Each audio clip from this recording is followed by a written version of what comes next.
বাংলাদেশ ক্রিকেটের ইতিহাসে ব্যাট হাতে অনেক নায়ক এসেছেন। কেউ ছিলেন আগ্রাসী, কেউ ছিলেন শান্ত স্বভাবের, কেউ আবার ছিলেন ঠান্ডা মাথায় ম্যাচ ফিনিশ করা বিশেষজ্ঞ। কিন্তু তাদের মধ্যে এমন কিছু নাম আছে যারা চিরকাল আলোচনায় থাকবে। আজ আমরা গুনব বাংলাদেশের ক্রিকেট ইতিহাসের সেরা ৫ জন ব্যাটসম্যানকে। তবে সরাসরি নাম্বার 1 নয়, বরং শুরু করব নাম্বার 5 থেকে। নাম্বার 5-এ আছেন এমন একজন ব্যাটসম্যান যাকে সবাই ডাকে মিস্টার ডিপেন্ডেবল নামে। তিনি হচ্ছেন মুশফিকুর রহিম। খাটো গড়নের হলেও তার ব্যাটের সামনে দাঁড়িয়ে অনেক বড় বড় দল কাঁপতে বাধ্য হয়েছে। ক্রিকেটার হওয়ার শুরুতেই তিনি বুঝিয়ে দিয়েছিলেন, শুধু প্রতিভা থাকলেই হয় না, সেই প্রতিভাকে লালন করতে হয় পরিশ্রমের মাধ্যমে। মুশফিকের ব্যাটিংয়ের সবচেয়ে বড় শক্তি হল তার দৃঢ় মানসিকতা। তিনি ছোটখাটো কিন্তু সাহসী। কভার শট, স্কোয়ার কাট কিংবা মিড উইকেট ফ্লিক সব কিছুতে তার নির্ভুলতা দেখা যায়। বাংলাদেশের ইতিহাসে সবচেয়ে বেশি রান করা খেলোয়াড়দের মধ্যে তার নাম সবার আগে আসে। বিশেষ করে 2016 এশিয়া কাপে ভারতের বিপক্ষে 72 রানের ইনিংস কিংবা শ্রীলঙ্কার বিপক্ষে শতক প্রমাণ করে তিনি শুধু রানই করেননি, বরং দলের প্রাণ হয়ে উঠেছেন বারবার। অনেকে তার উচ্চতা নিয়ে মজা করেছেন, কিন্তু মাঠে ব্যাট হাতে তিনি প্রমাণ করেছেন শরীরের উচ্চতা নয়, আসল ব্যাপার হল মনের উচ্চতা। মুশফিকুর রহিম সেই উচ্চতাকেই ছুঁয়ে দেখেছেন বারবার।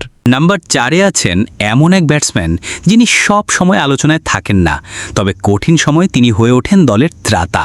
তিনি হলেন মাহমুদুল্লাহ রিয়াদ। তাকে বলা হয় সাইলেন্ট কিলার। যখন সবাই ভাবে খেলা শেষ, তখনই মাহমুদুল্লাহ শান্ত মাথায় দাঁড়িয়ে খেলা ঘুরিয়ে দেন।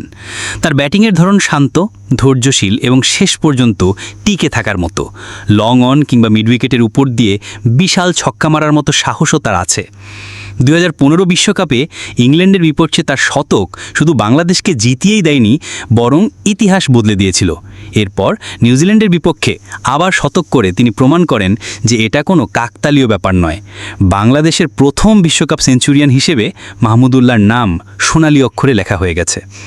তার ইনিংসগুলোতে ছিল সেই শান্ত আগুন যা নিভৃতে জ্বলে কিন্তু প্রতিপক্ষকে পুড়িয়ে ছাই করে দেয়। অনেক সময় হয়তো আলোটা যায় অন্যদের দিকে, কিন্তু আসল নায়ক হিসেবে মাহমুদুল্লাহ রিয়াদকে ভুলে যাওয়া যাবে না কোনো দিন। নাম্বার 3-এ আসছেন যাকে নিয়ে অনেকেরই আশা ছিল তিনি নাম্বার 1 হবেন। হ্যাঁ, আমি বলছি সাকিব আল হাসানের কথা। তিনি মূলত অলরাউন্ডার হিসেবে খ্যাত, কিন্তু ব্যাট হাতে তিনি বাংলাদেশের জন্য যা করেছেন সেটাও সমান অবিশ্বাস্য। সাকিবের ব্যাটিং টেকনিক হয়তো খুব ঝলমলে নয়, কিন্তু তার কার্যকারিতা অনন্য। চাপের মধ্যে খেলার সময়ে সাকিবের ব্যাটই সবচেয়ে বেশি ভরসা জুগিয়েছে। 2019 বিশ্বকাপে তিনি একাই যেন বাংলাদেশের হয়ে লড়েছেন। এক টুর্নামেন্টে 606 রান, এমনটা শুধু কিংবদন্তিদের পক্ষেই সম্ভব। ওয়েস্ট ইন্ডিজের বিপক্ষে তার 124 রানের ইনিংস কিংবা ইংল্যান্ড, আফগানিস্তান, পাকিস্তানের বিপক্ষে ধারাবাহিক পারফরম্যান্স সব কিছুই প্রমাণ করে সাকিব আসলে শুধু অলরাউন্ডার নন, তিনি বিশ্বের সেরা ব্যাটসম্যানদের একজনও। সাকিবকে বাদ দিলে বাংলাদেশ ক্রিকেট দলকে কল্পনা করা যায় না। তার ব্যাট শুধু রান এনে দেয় না, ভরসাও এনে দেয়। যখনই চাপ, তখনই মানুষ তাকায় সাকিবের দিকে। নাম্বার 2-তে আসছে এমন একটা নাম যা শুনলেই বাংলাদেশের ভক্তদের চোখে নস্টালজিয়া ভেসে ওঠে। তিনি হলেন মোহাম্মদ আশরাফুল, বাংলাদেশের ক্রিকেটের সবচেয়ে আবেগী নাম। তার ব্যাট থেকে যে শটগুলো বের হতো তা অনেক সময় শুধু রান নয়, বরং স্বপ্ন হয়ে উঠত। মাত্র 17 বছর বয়সে শ্রীলঙ্কার বিপক্ষে শতক করে তিনি সারা বিশ্বকে দাগ লাগিয়ে দেন। তারপর আসে 2005 সালের সেই দিন, যখন অস্ট্রেলিয়ার বিপক্ষে আশরাফুলের ব্যাট থেকে আসে এক অবিশ্বাস্য ইনিংস। বিশ্ব চ্যাম্পিয়ন দলকে হারানো এটাই প্রমাণ করেছিল বাংলাদেশ শুধু অংশগ্রহণের দল নয়, লড়াই করার মতো দল। তার cover drive, lofted shot, mid উইকেটের উপর দিয়ে বিশাল ছক্কা মারার মতো সাহসও তার আছে। সত্যি কথা বলতে গেলে আশরাফুল অনেক ভক্তের কাছে আবেগের নাম। যদিও কেরিয়ারের শেষটা ভিতরকে ভরপুর ছিল, তবে তিনি ভক্তদের হৃদয়ে আজও এক বিশেষ জায়গা দখল করে আছেন। বাংলাদেশের ক্রিকেটে আশরাফুল মানে এক আবেগ, এক গর্ব, এক অম্লান স্মৃতি।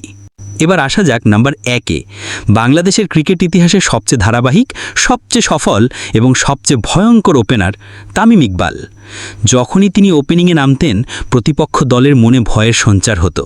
তার ব্যাট থেকে যে শটগুলো বের হতো তা শুধু রানই নয়, আত্মবিশ্বাস এনে দিত গোটা দলের মধ্যে। কাভার ড্রাইভ, পুল শট, কাট শট, তামিমের হাতে এগুলো ছিল যেন শিল্পকর্ম। প্রথম 10 ওভারের প্রতিপক্ষকে চাপে ফেলার মতো সাহসী ব্যাটিং তিনি নিয়মিত করতেন। আবার চাইলে তিনি লম্বা ইনিংস খেলে ম্যাচও জিতিয়ে দিতে পারতেন। 2007 বিশ্বকাপে ভারতের বিপক্ষে তার ঝড়ো অর্ধশতক আজও কোটি ভক্তের মনে অম্লান। এরপর দক্ষিণ আফ্রিকা, ইংল্যান্ড, পাকিস্তান সব বড় দলের বিপক্ষে তিনি শতক করেছেন। বারবার প্রমাণ করেছেন তিনি শুধু বাংলাদেশের নন, বরং বিশ্বমানের ওপেনার। তার ঝড়ো ব্যাটিংয়ের সঙ্গে সঙ্গে ছিল ধৈর্য। বাংলাদেশের ইতিহাসে সবচেয়ে বেশি রান, সবচেয়ে বেশি শতক সবই তার দখলে। আর এই কারণেই আমার তালিকায় নাম্বার 1 ব্যাটসম্যান হলেন কিংবদন্তি তামিম ইকবাল। এই ছিল বাংলাদেশের ক্রিকেট ইতিহাসের সেরা 5 ব্যাটসম্যান। প্রত্যেকেই ছিলেন এক একটা অধ্যায়। মুশফিক দেখিয়েছেন উচ্চতা দিয়ে নয়, মনের দৃঢ়তা দিয়ে ইতিহাস লেখা যায়। মাহমুদুল্লাহ শিখিয়েছেন নীরবে থেকেও সবচেয়ে বড় কাজটা করে দেওয়া যায়। সাকিব প্রমাণ করেছেন বিশ্বের সেরা হওয়ার জন্য নামের প্রয়োজন হয় না, কাজই যথেষ্ট। আশরাফুল ভক্তদের উপহার দিয়েছেন স্বপ্ন আর আবেগের ঝড়। আর তামিম ইকবাল তো ছিলেন বাংলাদেশের ব্যাটিংয়ের প্রতীক, যিনি ওপেনিংয়ে দাঁড়িয়ে শুধু প্রতিপক্ষকেই ভয় ধরাননি, বরং পুরো জাতিকে আত্মবিশ্বাস জুগিয়েছেন। বাংলাদেশ ক্রিকেট ইতিহাসের সেরা ব্যাটসম্যান নিয়ে আমার এই তালিকা। তবে প্রশ্ন থেকেই যায়, আপনার মতে বাংলাদেশের ইতিহাসের সেরা ব্যাটসম্যানকে? সাবস্ক্রাইব।